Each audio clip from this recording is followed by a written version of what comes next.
Hello everyone, welcome to my YouTube channel Durgam Vigyan Sansthan. आज हम लोग क्वांटम मैकेनिक्स की लेक्चर सीरीज़ में प्रॉब्लम नंबर 2 डिस्कस करेंगे।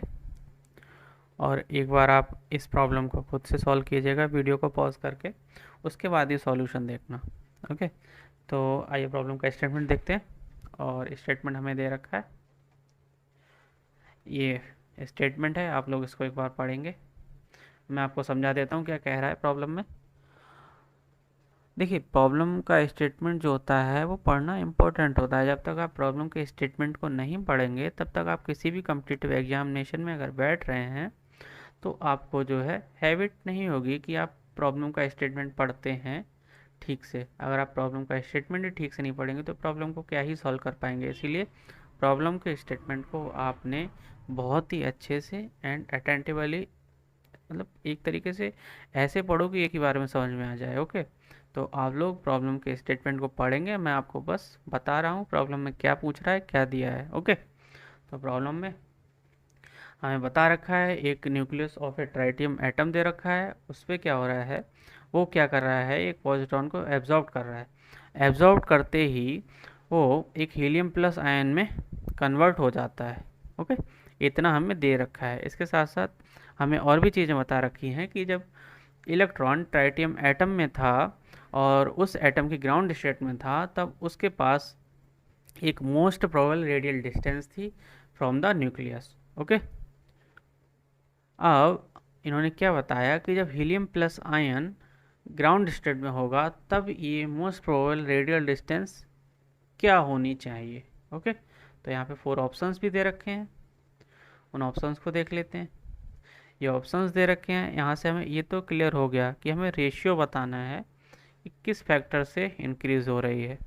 ठीक है, तो हम इस प्रॉब्लम को सॉल्व करेंगे और आई होप कि आपको ये प्रॉब्लम समझ में आ गया होगा। आप लोग नहीं समझ में आए तो स्टेटमेंट को एक बार पढ़िए, दूसरी बार पढ़िए, ऐसे ऐसे करके आपका हैबिट में आ जाएगा कि एक बार पढ़ने में प्रॉब्लम समझ में आ जाएगा। तो एक बार ओवरव्यू दे देता हूँ कि कैसे आपको सॉल्व करना है। आपको सबसे पहले ग्राउंड स्टेट वेव फंक्शन लिखना है for a hydrogen like atom.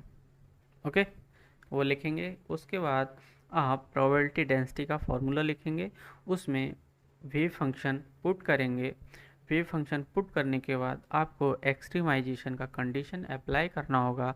उस एक्सट्रीमाइजेशन की कंडीशन से आप आर का वैल्यू फाइंड आउट करेंगे और आर का वैल्यू फाइंड आउट करने से हमें ये पता लगेगा कि आर जो है वो जेड यानी कि atomic number and A naught वो रेडियस पे डिपेंड कर रहा है। उसकी हेल्प से आप फर्दर प्रॉब्लम में प्रोसीड करेंगे। तो ये तो था ओवरव्यू, आइए प्रॉब्लम को अभी डिस्कस कर लेते हैं। यहाँ पे मैंने ग्राउंड स्टेट वेव फंक्शन लिख दिया है और ये हाइड्रोजन लाइक एटम। आप लोग एक बार इसको देख लेते हैं, मैं बता देता हूँ अगर यहाँ पे क्लियर नहीं हो रहा हो तो। ये पाए है और उसकी पावर -12 दे रखा है। ये जेड वाई ए नॉट है, उसका पावर 3/2 दे रखा है। ये E to the power minus Z multiplied by R and divide by A naught. Okay, तो जेड यहाँ पे एटॉमिक नंबर है, ओके, और प्रोटॉन नंबर भी बोलते हैं इसको, divide by A naught. A naught वो रेडियस है एंड सेम टर्म्स यहाँ पे भी यूज़ किए गए हैं। ओके, तो आर जो है वो डिस्टेंस है न्यूक्लियस से, तो उसी के रेस्पेक्ट में हमको एक्सट्रीमाइजेशन का कंडीशन अप्लाई करना है। तो आइए फाइंड आउट करते हैं। तो सबसे पहले तो हम लोग probability density, radial probability density find out कर लेते हैं। ओके, एक ही बात है। तो रेडियल प्रोबेबिलिटी डेंसिटी का फॉर्मूला ये होता है, okay, this wave function multiplied by 4 pi r square.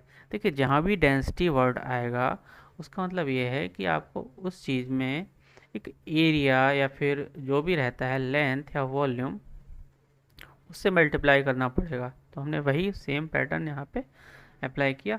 इस तरीके से हमने इसको radial probability density find out की। अब मोस्ट प्रोबेबल डिस्टेंस के लिए क्या होगा कि जो रेडियल प्रोबेबिलिटी डेंसिटी होगी वो मैक्सिमम होगी, यानी कि एक्सट्रीमाइजेशन और मैक्सिमम का कंडीशन में अप्लाई करेंगे। इसका एक बार डिफरेंशिएट करेंगे आर के रिस्पेक्ट में, उसको 0 के इक्वल रखेंगे। ओके, तो आइए देखते हैं नेक्स्ट स्टेप में।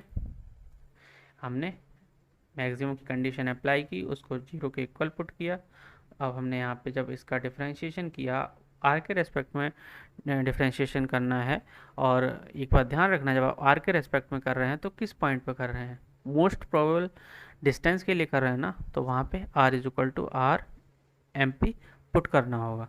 यहाँ पे जब आप ये इसको पुट करेंगे और यहाँ से इसे देख सकते हैं, ये 0 से मल्टीप्लाई हो जाएगा इधर जाके, और कुछ टर्म्स बचेंगे, जब आप सॉल्व करेंगे तो a naught divide by Z आएगा। तो r is inversely proportional to Z, यानी कि एटॉमिक नंबर के इन्वर्सली प्रोपोर्शनल है।